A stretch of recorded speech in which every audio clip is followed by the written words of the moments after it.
Hello, good evening, and welcome to the TNT Show. I'm John Drummond, your host for the next 60 minutes. And again, thanks to you, the TNT Show and Indie Live are growing and delivering more exciting shows than ever before. Go to indielive.net for more details. And while you're there, if you can afford it, put some money into the crowdfunder. You'll find all the details on the screen either now or later in the show. You know, it's been another great day for British democracy. Rees-Mogg, from a sedentary position, confirmed this week that he has no respect for Scots because they vote for the wrong party. My word. And of course, this has been the spring statement today, and the Chancellor has been fulsome in his praise for himself and his party. Many poor people will find it very difficult to join in that eulogy that he put together. For example, petrol prices, it seems, are coming down to where they were last Thursday. That's what making a difference is all about. Thanks for joining us this evening. Tonight we'll be talking to Alyn Smith MP. And again, with the Chancellor's statement, plus the controversy over ferries to the latest opinion polls, so much to talk about. Alyn is here for a full hour, and he's taking your questions live. So there's still time to get your question considered. You'll find the details on the screen. TNT, as you know, stands for The Nation Talks. So in many respects, this is your show. We're live and we're free. So no license, no problem. Now to our guest. Tonight, The Nation talks to Alyn Smith. Thanks for joining us, Alyn. How are you? Hi, John. Good to see you. It's been ages. But so I were doing away personally. I'm increasingly saying that I'm doing fine. It's the rest of the world that's the problem. I'm not getting many jokes in my speeches these days, I have to say. It's serious stuff down here. I'm speaking to you from my office in Westminster. I'm just off Whitehall, out the window there. And I'm the Foreign Affairs lead at the Westminster Group. So obviously Ukraine's been dominating everything. And it's almost incredible to say we have war in Europe. So many of the things that we're hearing and seeing are actually almost direct flashbacks to the 1930s, 40s, and it's a dreadful, dreadful situation. But as you say there with today, the spring budget, the spring statement, literally a rich man's budget. This is a budget from one of the richest men in government, one of the richest men in the UK. And he's girdled around the sides with some of the 5p fuel duty cut. Very, very well put that it puts prices back where they were on Thursday. It won't touch the sides of people who are struggling, particularly hauliers. But for people who are struggling with universal credit cut, pensioners who've had a real terms pensions cut, it's got nothing. It's appalling. I'm deeply worried about the cost of living crisis because some of the energy costs, especially that we're seeing coming down the tracks, that folk are utterly unmanageable, and we need to see far bigger intervention than we've seen. And yet, but the guy seems utterly impervious to that logic. I mean, he sits there on his hundreds of millions of pounds, knowing that his wife, I suspect, has even more in her bank balance. I can see how it might be difficult for him to relate to many of your constituents who have to choose between heating and eating. Well, indeed, and to be sure, you can legislate on things that you don't necessarily yourself identify with. That's about taking advice. That's about having empathy. But I've noticed it since I got to Westminster. I still very feel that I'm a stranger in these parts. And when I'm talking about universal credit, when I'm talking about people going bankrupt, being made redundant, I've got people in my immediate friend circle, my family, who've been through that, who are going through that, who are at risk of that. I'm speaking to a number of the particularly Tory MPs where they're talking about other people. They're not talking about people like them. And it's a quite different headspace for a lot of people on this stuff. And people who weren't sensible enough to choose their parents wisely. That seems where a lot of them actually are coming from, and it's pretty grim to see up close, I have to say. Yeah, we'll perhaps come back to that, Alyn, because A, it's topical, and B, I suspect a lot of the people watching and listening tonight will be increasingly concerned about how they're going to cope.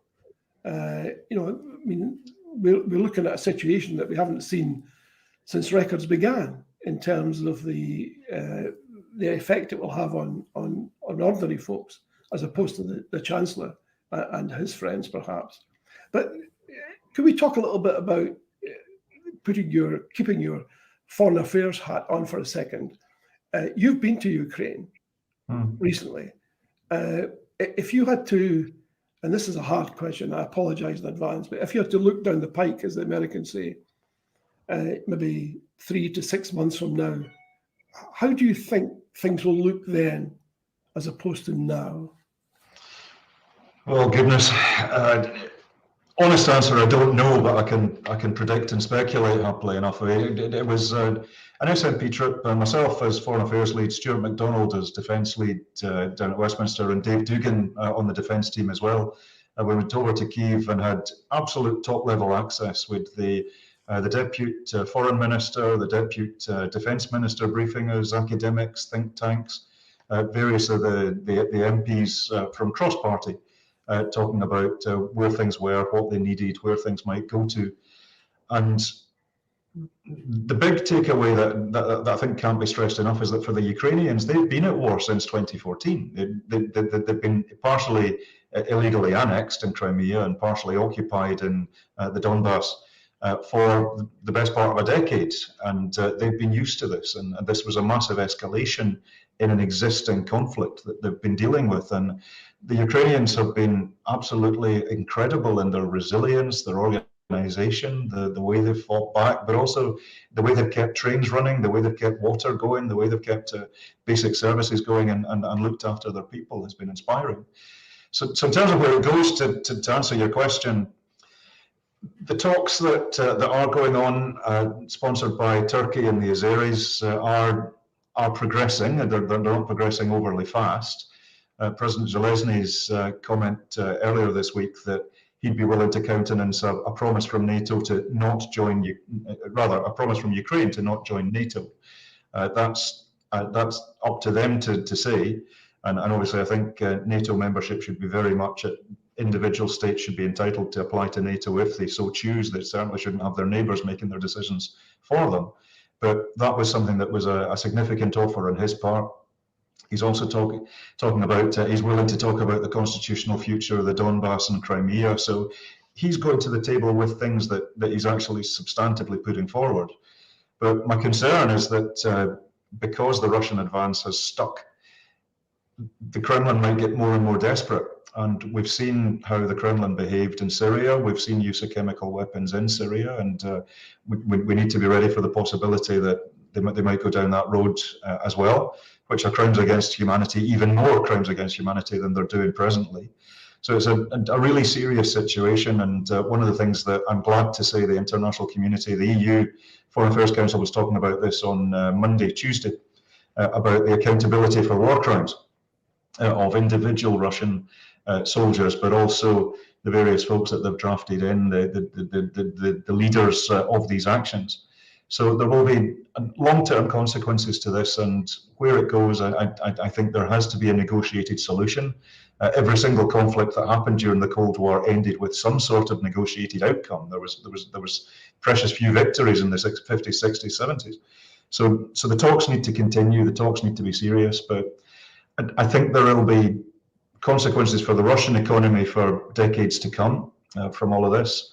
And will we see regime change in the Kremlin? I have to say, I think it's an outside chance at the moment, but we can't discount the possibility as the oligarchs realize that their time's up so long as Putin's there and so long as the war continues.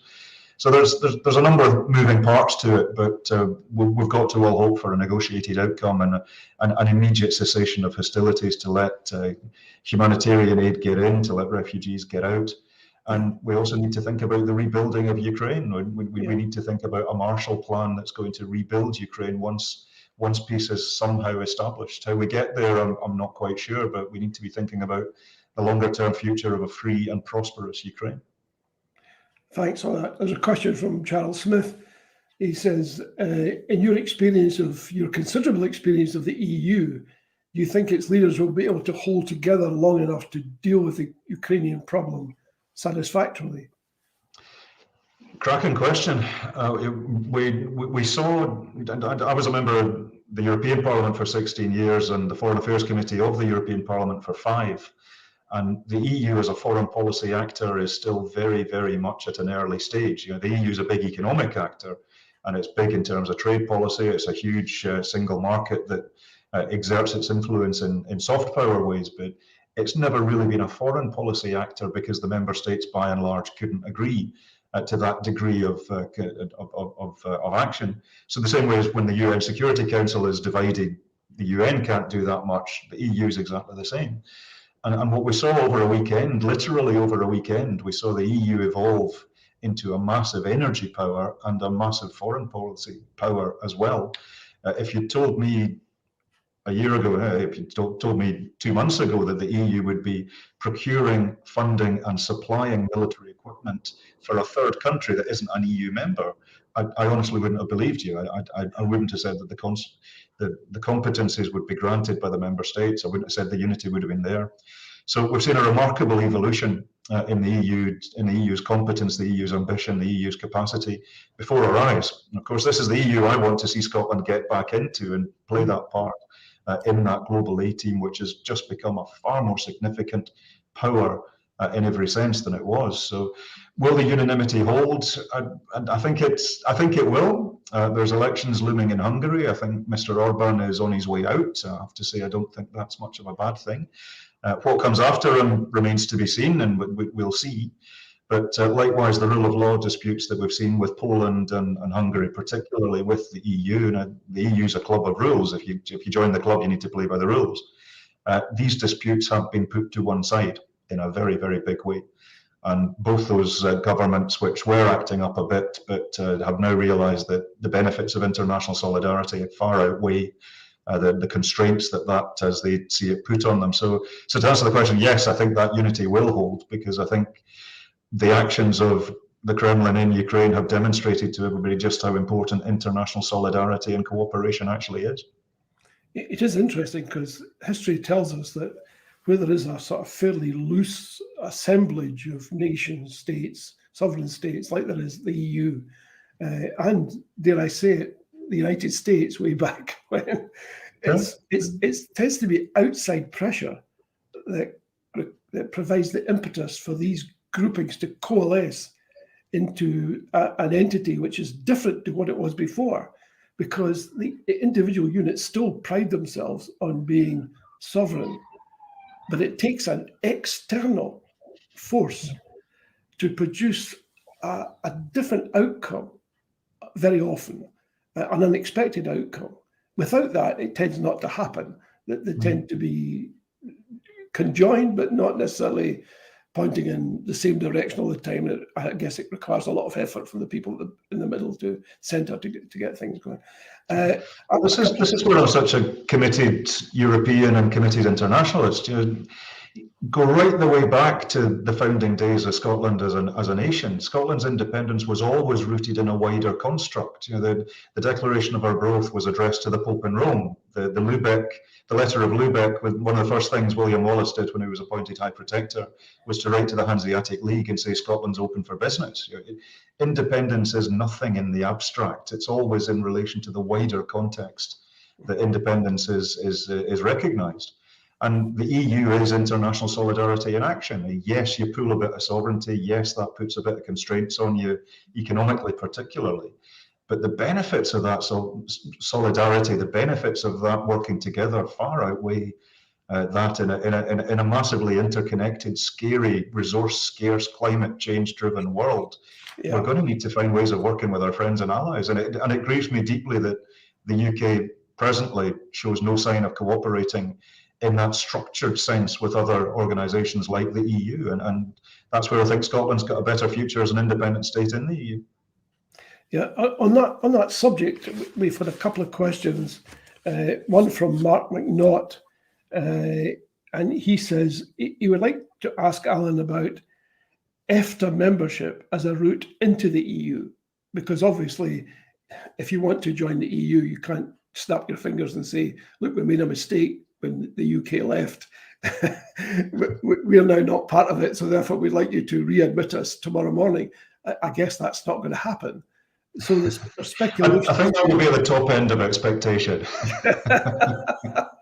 Let's not rule it out. Maybe not.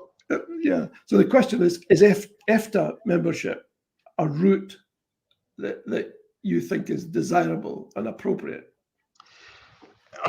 Mark's been, to his credit, banging this drum for a long time, and I have to say I disagree. I think viewing EFTA as a stepping stone is disrespectful to EFTA.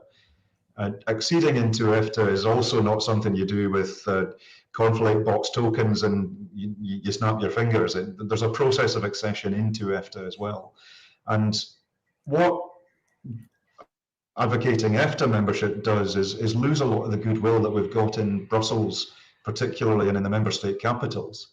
That in 2014, a lot of the member state capitals didn't really get what we were about, didn't really get where we were coming from, didn't like the word nationalist. That's a reality in a lot of European capitals. And the fact that we sat with the Greens in the European Parliament, we were very much in the mainstream of European social democracy. It was, oh, yeah, good, but you're still a nationalist. You still want to break things up, which actually is very the opposite of my politics. So I don't think EFTA as a stepping stone solves any problems that aren't going to be solved by EU membership. We want EU membership. We want full EU membership, and the opt-outs and the arm's length, rather sniffy approach the UK took over the decades. We won't have that. We'll be emulating Ireland. We want to be at the heart of things. And the EU is evolving really fast. Denmark's going to be having a referendum ending their defence opt-outs because of what's happening in Ukraine now. Finland, Sweden are talking about, now it's not an EU thing, it's a NATO thing, but Finland and Sweden are openly, Finns particularly, talking about acceding into NATO. There's a lot of things moving that aren't about us, and this is where I think us saying that, well, let's go for a halfway house, let's go for something a wee bit sniffy, arm's length. No, let's be clear and full-throated about what it is we want. We want EU membership. We want to be a normal European state, like all the others, doing our bit, contributing what we can and benefiting from that solidarity. And I think EFTA is just a distraction in that context. And I don't think we should be advocating EFTA membership, which is why I'm pro-EU. Okay, moving on, we might come back to this. Oh, by the way, you mentioned the Green Party. Last week we had Molly Scott Cato on the show. Oh, fabulous. Oh, she's a doll. And she wanted to be remembered to you. She said, before she said I was a doll as well. She said, because we sat on the in the European Parliament and we worked together, Alyn and I. She said, so I have very, very pleasant memories of working together and collaborating. She's a great colleague and really like so many of the Greens, really sharp, really committed, really passionate. Another ex-MEP colleague, Caroline Lucas, is of course a member of the Westminster Parliament for Brighton Pavilion. We had lunch yesterday. We've got a long and deep cooperation with the Greens going back a long way. I've a great affection for where they're coming from. Well, your opinion was endorsed by the audience, some of whom asked her to stand at the next Scottish elections. She said that would be difficult from Stroud, but never say never. Never say never. I could give a few MSPs a free pass if we were getting Molly in that. I think half the Tory front bench, well, all of the Tory front bench have swapped for Molly. That'd be great. Yeah. Obviously, things are moving so fast, not just in Ukraine, but everywhere. The economy is going down the tubes by the looks of it. It also looks as if the government doesn't really take it terribly seriously, as we discussed, which makes people, a lot of people really concerned about how we can, as they put it, get rid of the Westminster connection so that we can be free of some of these constraints. And the latest scare that's doing the rounds, Alyn, is the notion that some of the press organs are suggesting there might be a general election in 2024. Now, where would the SNP be located if there is a putative referendum in 2023? I mean, it looks like these things are all sort of somehow, the fit is difficult to see. I mean, for example, will there actually be a referendum in 2023, people are asking?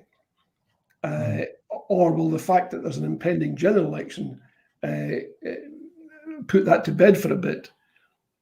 Because the notion is that if a referendum is delayed, leaving Boris Johnson aside for a second, if a general election is delayed because of COVID, and it's also delayed because of Ukraine, and a lot of people, by the way, the opinion polls will agree with this, say that these are two sensible moves. But eventually there has to be a referendum at some stage. So do you think it will be happening in 23? And how would that work with a general election the year after? Yeah. Well, I'm happy to speculate, and I think the spring statement has put paid. The spring statement today has put paid to any speculation that there was going to be a 2023 Westminster election. That was doing the rounds as well. I think that's gone. I think that's receded. I don't think it was an overly high prospect anyway, but you never know. Look at what Mrs. May managed to do to the country and herself.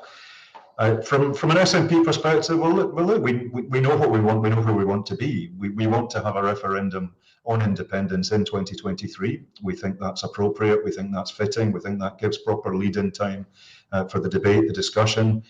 We hope that COVID will be sufficiently receded by that point to allow us to take that forward. So that's what we want to see. That's what we want to do. And frankly, other considerations are secondary to that. Yeah.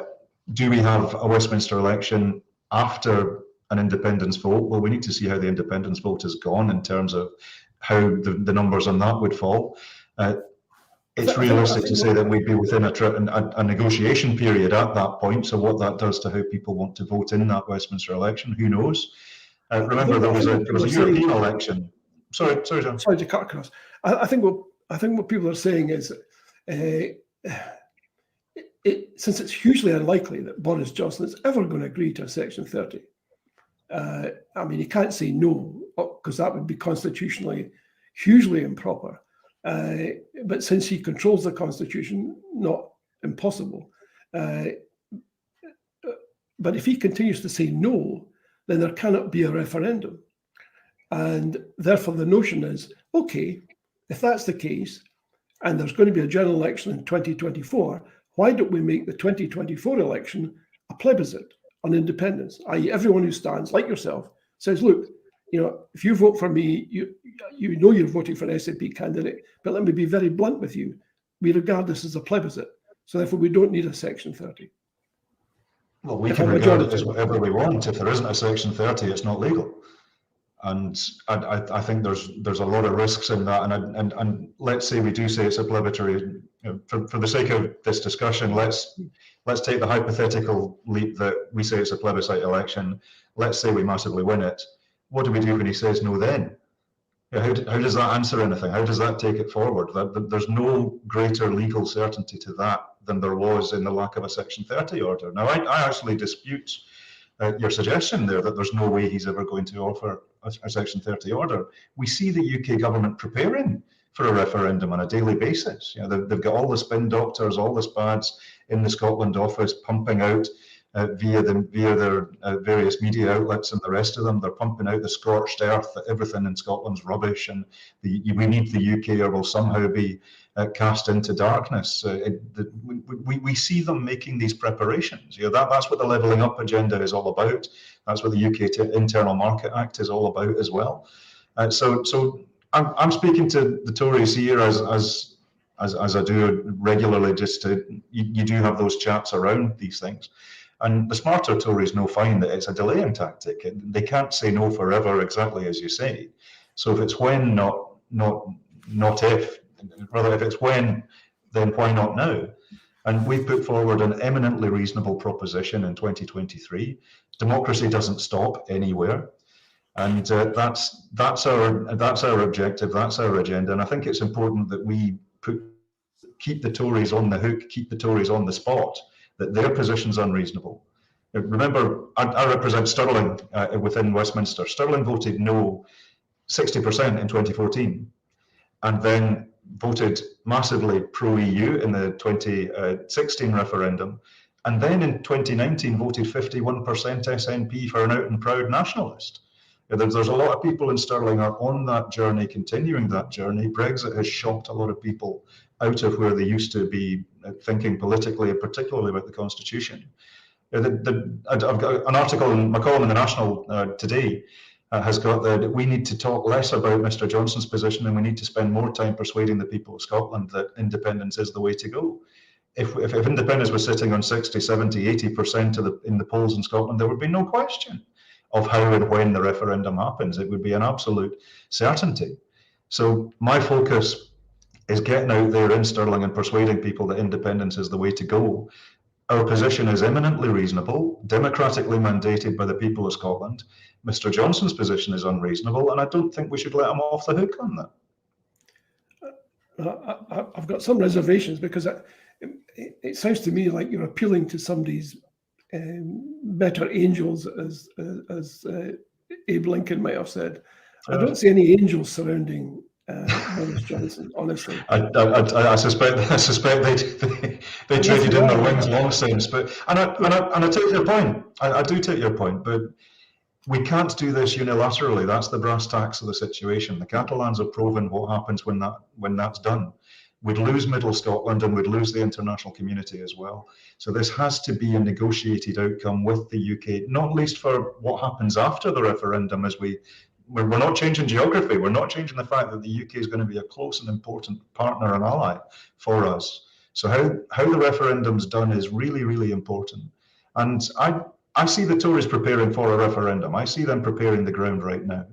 And I think we need to continue that discussion, that negotiation, ratchet up the pressure. Mike Russell put out his plan as to how to ratchet up the pressure on the UK government. And yes, it's frustrating, but I think we need to stay the course because I don't see that any other options answer the questions. And plebiscite election, yeah, good, fine. I mean, we've looked at that, but I don't see that answers any of the problems that the utterly unreasonable refusal to grant a Section 30 order on the part of the UK government present. But it wouldn't subtract from it. It may not add significantly, it wouldn't subtract. But anyway, I think we need to be careful about not presenting things as answers when they're not. Okay.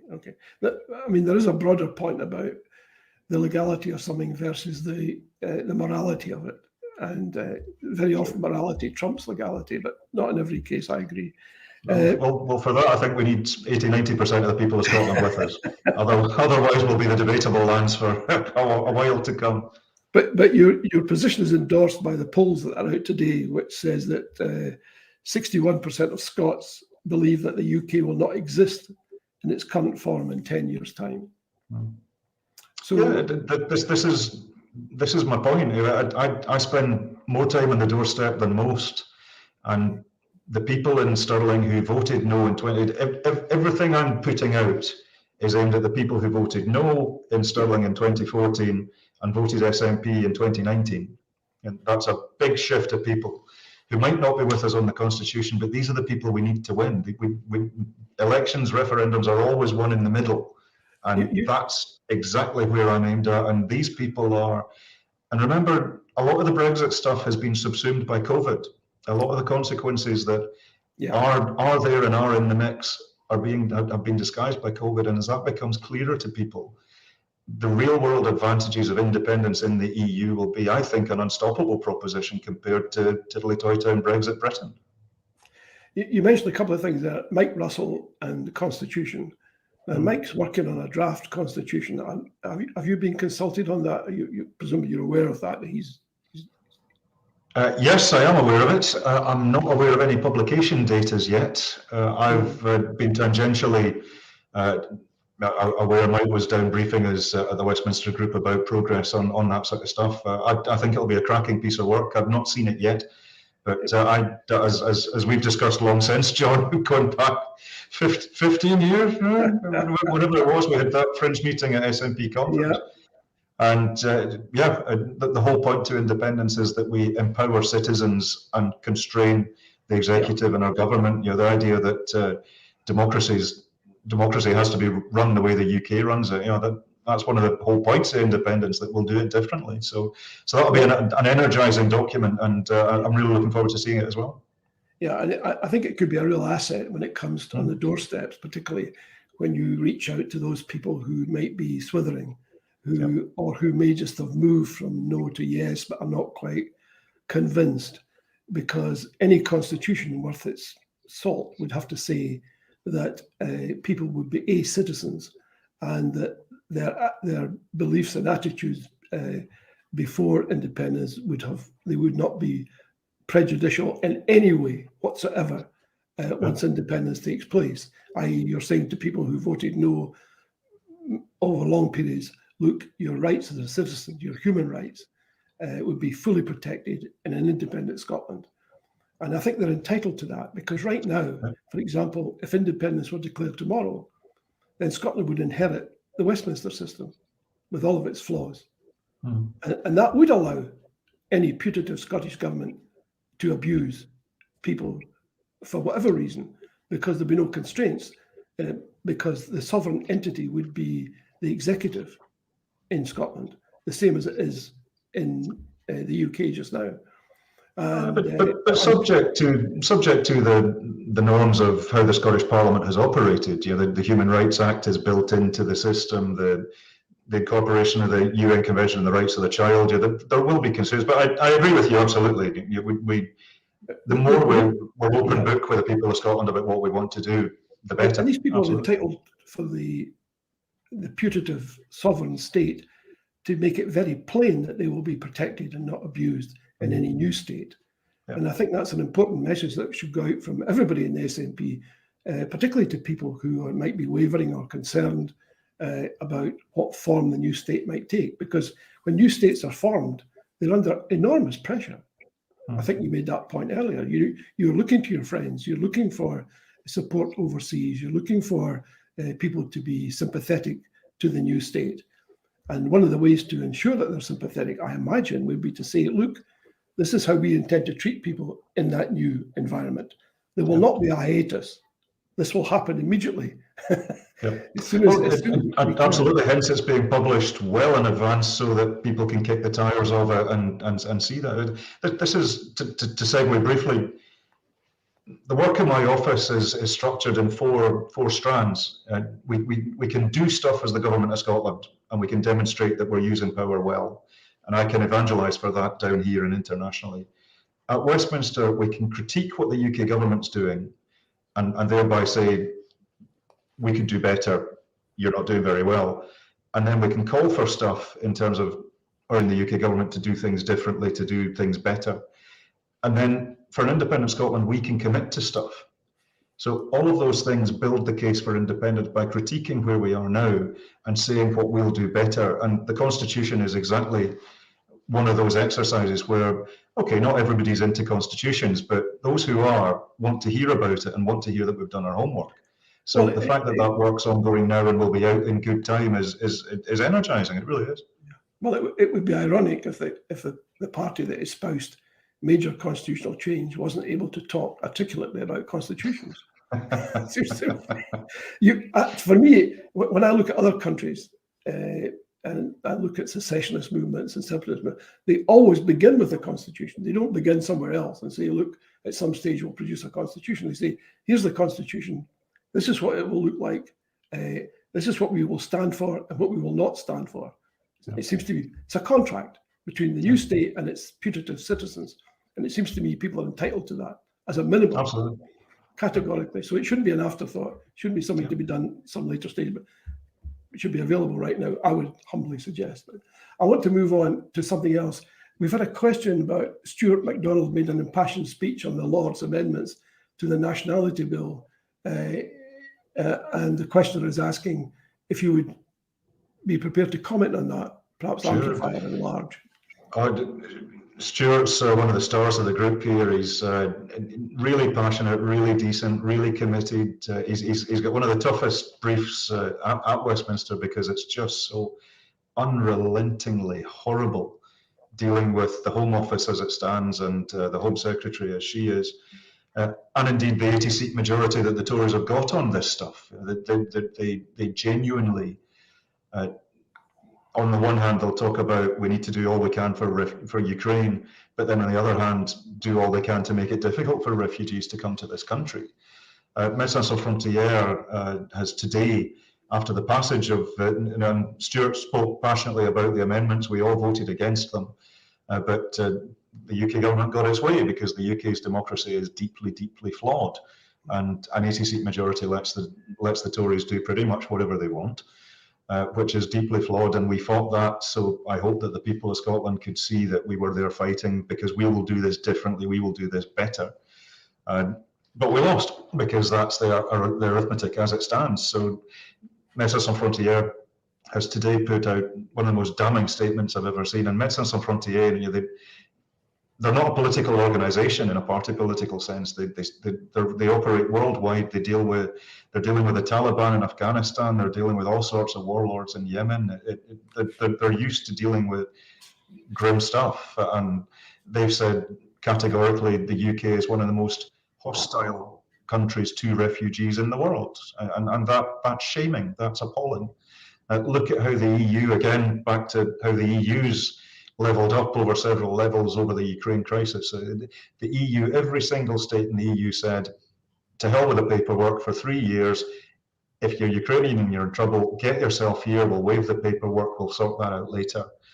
The UK created yet another complex bureaucratic scheme that involves far too much red tape and far too much complexity. There's an element of the Tory party, to be fair, not all of them, there are some of them that are pushing back against this even, but they have a fixation with freedom of movement, they have a fixation with immigration that I just have a different worldview entirely. Scotland's tragedy is that for centuries we exported our people. It's only in really recent history that we've started to increase our population. It was entirely down to EU freedom of movement. And I myself, I grew up as, in 1979, my dad was made redundant, and I grew up in Saudi Arabia because that's where he went, because he's a builder and there was a lot of jobs in Saudi.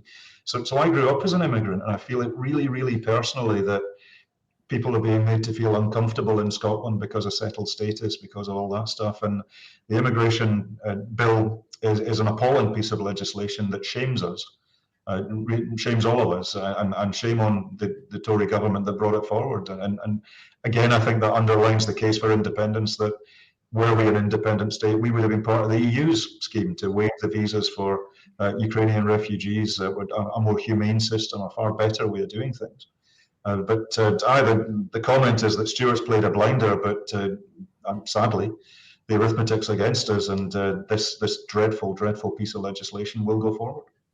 It's very, very sad. I mean, we look at the Irish example where they were able to accommodate people without any impediment. There's all sorts of other areas where you can look at, but you're absolutely right. It seems to me what the UK government seems to be saying is, look, we have this great refugee policy, but the actual implementation, is incredibly complex. I mean, people are asked to upload details of their savings, their bank statements, biometric data. Yeah, and you're thinking, here's somebody standing at the border with a bag and an extra pair of socks. Yep. On what level can they complete this information? And I gather that some people who have managed to find that information have then been told 3 days later, look, we lost it, you're going to have to do it again. Yeah. This reminds me so much of the southern states after the war, the civil war in the States, where everyone had a vote, including black people. But what happened when people went to vote? Black people were given greaseproof paper to sign their name to validate their vote. White people got ordinary paper, an ordinary pen. So they said, well, you can't sign your names, therefore you can't vote. That's what the law says. And it seems to me it's the same sort of principle, i.e.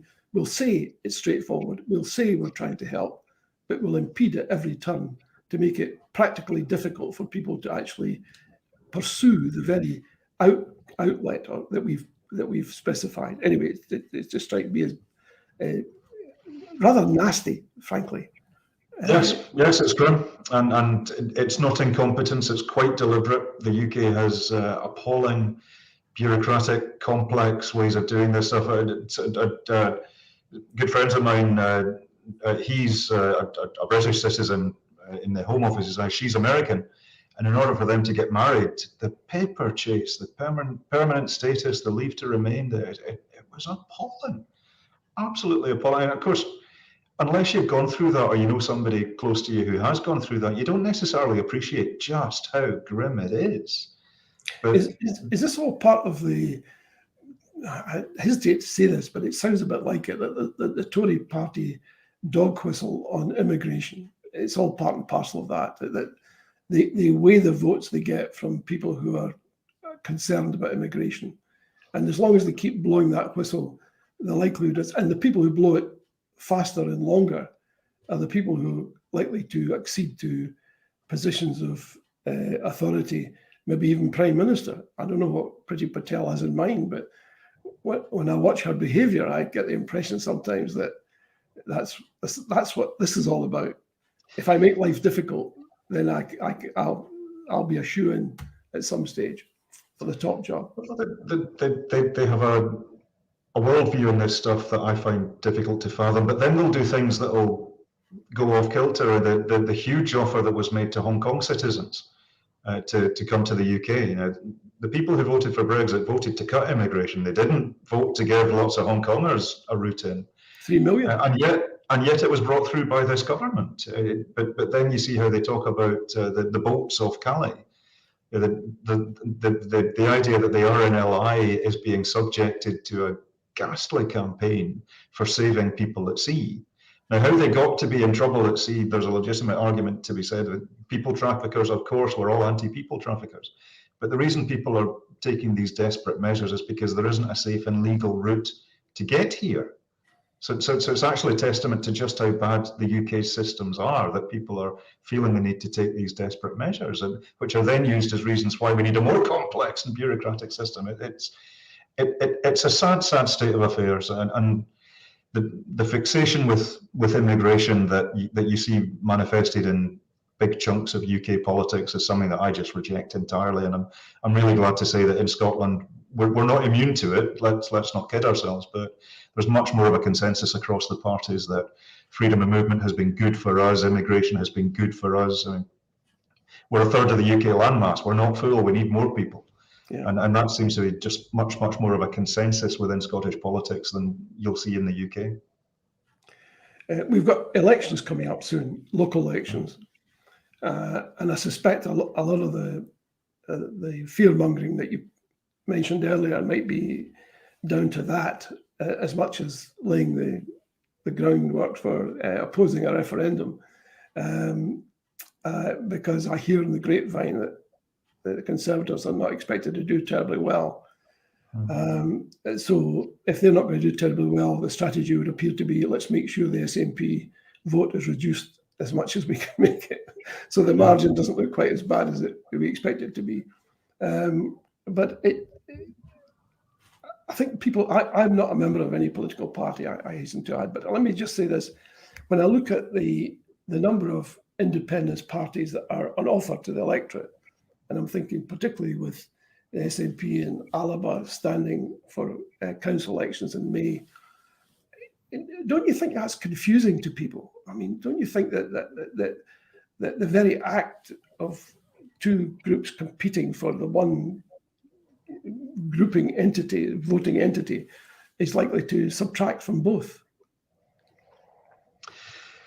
Well, the alternative would be hegemony of one party, which becomes uncomfortable and unhealthy for other reasons. Look, I regret deeply the way that Alba was created, and I regret that the SNP lost members to it. But we do live in a democracy, and if people wanted a different proposition, wanted a different way of doing things, well, we can't stop that happening. And the SNP does not hold the monopoly on the independence franchise. And we'll see how people vote in the council elections. I feel pretty chipper from an SNP perspective. I think the people have our backs. I think that the people know that we've been doing a tough job in tough times, but we've actually done pretty well. That in Stirling, the place I know best, the SNP is the administration of Stirling Council. Labour's our junior partner in Stirling, and it's worked pretty well. We've put the badges to one side. They've got on with running Stirling well for the betterment of the people of Stirling.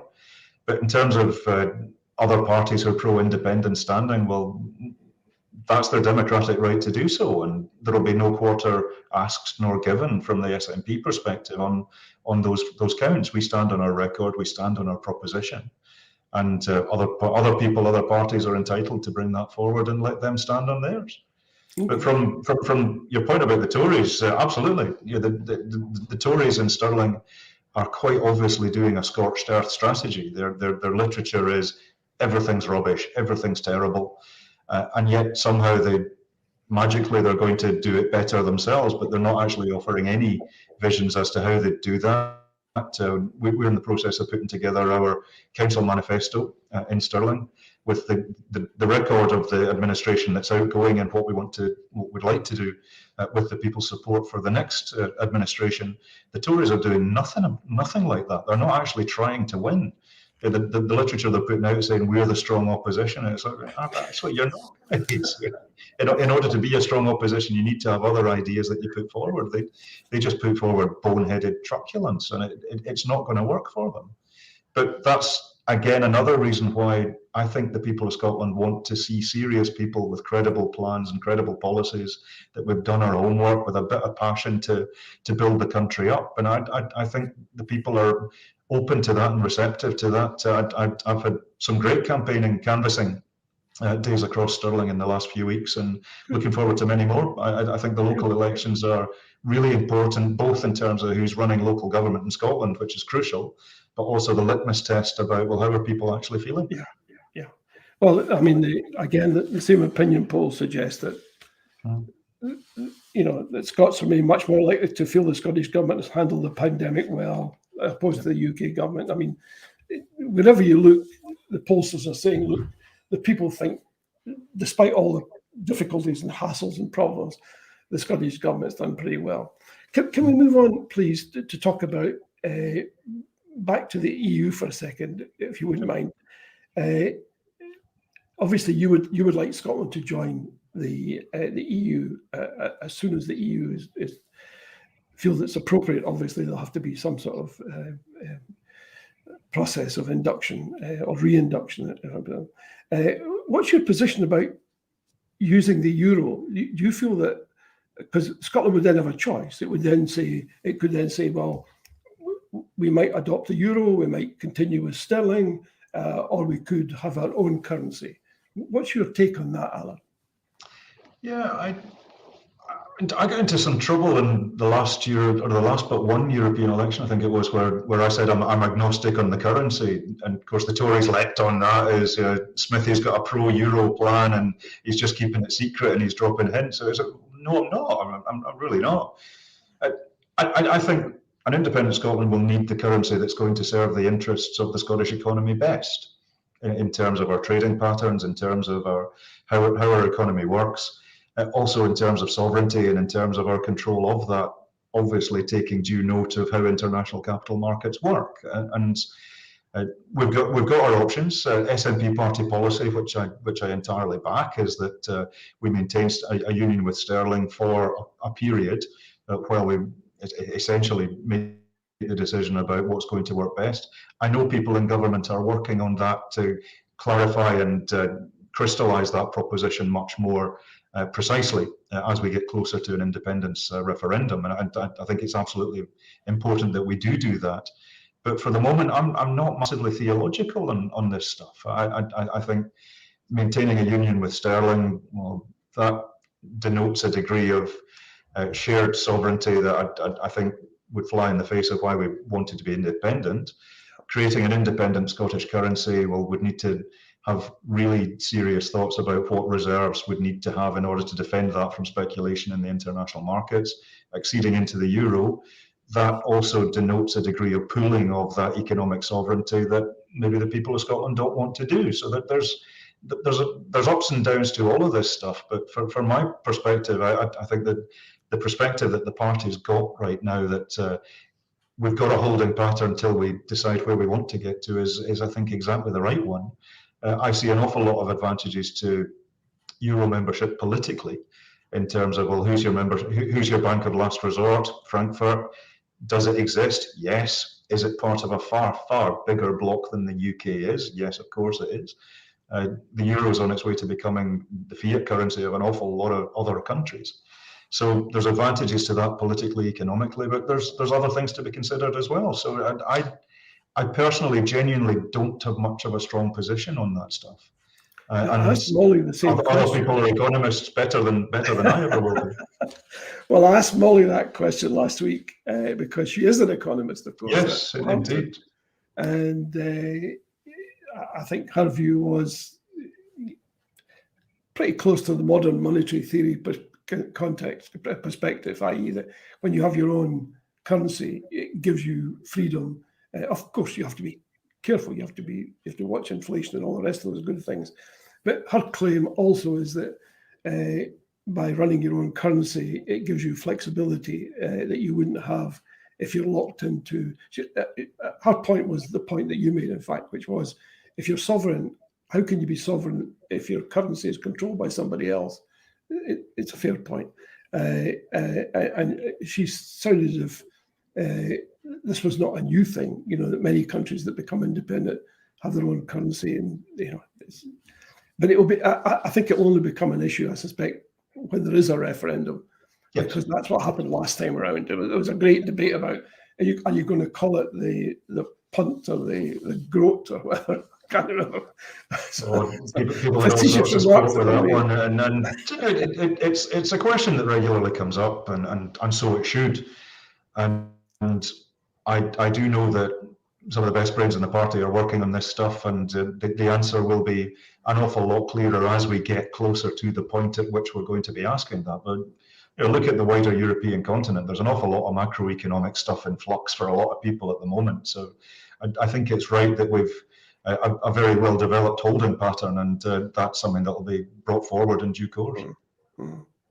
I think I can see it's not going to go away anytime soon. I suspect it'll form part of the all of this sort of groundwork that's taking place by the opposition to try and make people feel uncertain or unsure or nervous about the pound in their pocket and all of that good stuff. Anyway, let's see. But certainly they've got that advantage at the moment that they can deal in hypotheticals and say that everything's going to be bad. Wait till we start rolling our proposition forward over their position. So we're doing our homework on this. We're doing our work on this. And of course, as we get closer to the independence date, and as you said earlier, we've not even got a date for the independence referendum yet. So there's some propositions that still need a bit of work. Of course they do. Yeah. Are you able to tell us anything about what's happening behind the scenes?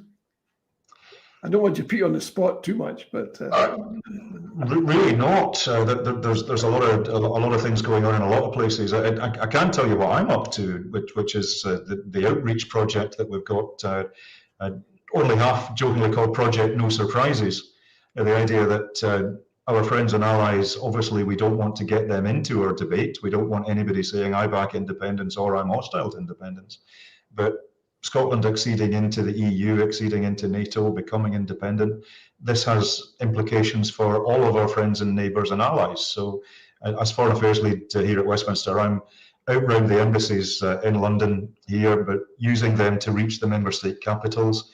I'm off to Brussels in 2 weeks' time to go and get around the institutions and speak to the MEPs to make them aware of when things start moving and things become more visible on your radar. Bear us in mind as a source of information. Here's where we're coming from. Here's what we want to see happening. That's an effort that the Westminster MPs are going to be spending a lot of time doing, I hope, getting out to particularly the European countries, but also to the States, Canada, places who've got an interest in the NATO side of things particularly. So there's a lot of preparatory work being done on this, and because of COVID, I don't think the opportunity has been there to be too front of house on it. Because of COVID, resources have been obviously tied up fighting COVID. But I think we're in for an exciting few years in Scottish politics. I really do. Good. Well, as the Chinese say, may you live in interesting times. Well, we certainly do. We certainly do. We're just about to sort of wrap up, Alyn. We've got about 3 or 4 minutes. If you want to share with us any specific hot buttons for you, anything that you feel particularly strongly about, any maybe say 3 messages you want to get out to the folks who are watching and listening tonight that are terribly, terribly important to you? Well, personally, the big issue that's rocketed up everybody's agenda, sadly, because of what's happening in Ukraine, is food security. Where our food comes from, how our food is treated, how our animals are treated as they're growing up, as they're slaughtered. I was on the Agriculture Committee of the European Parliament for 11 years, whatever it was, and I care passionately about agriculture. I think farmers are great to deal with. If they think you're doing well, they'll tell you. If they think you're not doing so well, they'll tell you even faster. They're very blunt, but also very loyal. And farmers think in terms of generations. They think in terms of seasons. They think to prepare the ground for the crop that gets planted, that gets harvested. They're having to think long term in a way that actually not many people do in day-to-day life. So they're great to work with, and I'm really privileged that I represent some of the best farmland in Scotland now in Stirling. I'm away to a farm visit on Friday to go and chew the fat, see how they're doing. But we have, and it's a UK thing, we have forgotten the connection that we have with food, and I think COVID shocked a lot of people out of that complacency that where our food comes from is utterly fundamental to how our society operates. People have run down their store cupboards because they think that the supermarket's going to have everything they need, when that's not necessarily the case. The resilience that we need to build back into our society in terms of food supply. Also, the same goes for energy, though energy, people have less control over their energy. But getting back that connection of where our food's coming from, buy local, support local producers is so important. And the role of the big supermarkets, the big multiples, yes, there's supply chains that are incredible feats of achievement, but the way they're operating often mitigates against the smaller local producer, and it's the smaller local producer that isn't going to shut up shop and leave when things get tough. But I'm deeply concerned about where the UK is going with its trade policy in terms of undercutting domestic food production, however we define domestic. I'll make the same argument in favour of British farmers as I will for Scottish. We need to make sure that indigenous food production is maintained, and that infrastructure cannot be allowed to wither because it's being undercut by perhaps cheaper but other production elsewhere, because the global supply chain is under unprecedented pressure. Yeah, absolutely. We've got a great story for Scottish agriculture to tell, but we need to be much more on our toes to tell it. Well, and people can also tune into the Scottish Food Show, which is also on Indie Live, and you'll get masses of fantastic information on that show about local suppliers, the best places you can go to in Scotland for the best cheese. You don't have to buy cheese from a supermarket that's been produced in Scotland, shipped to Milton Keynes, and then back up to Scotland again, which is just plain crazy. Particularly when petrol prices are rising, fuel prices are increasing. It makes absolutely no sense. The local model must be the way of the future. I'm sorry, we have to wrap up now. Thank you very much, Alyn. I appreciate it. If you could stick around for a few seconds afterwards, I'd appreciate that. Great to see you. Appreciate the chat. Always good to chew the fat. Great, super. Thank you again. I'll just make a few concluding remarks, if I may. That's our time is up, folks. Thank you for joining us. A big thanks, of course, to Alyn. I hope you've enjoyed the show. Thanks very much for your feedback. It's always great. We have a formidable list of guests lined up. Tune in next week when we have Kenny McCaskill from Alaba. And as always, please look out for our column in the Sunday National this weekend. You'll find it in the 7-day supplement. British democracy at work again, just to conclude. Boris Johnson was pictured laughing while the plight of refugees was being discussed in the Commons today, as we hear that family incomes will fall faster than any time since records began. Thank you again, and good night. Join us next Wednesday. Please take care, look after yourselves, stay safe. Have you supported the crowdfunder? If not, please do so. Take care. Good night, everyone.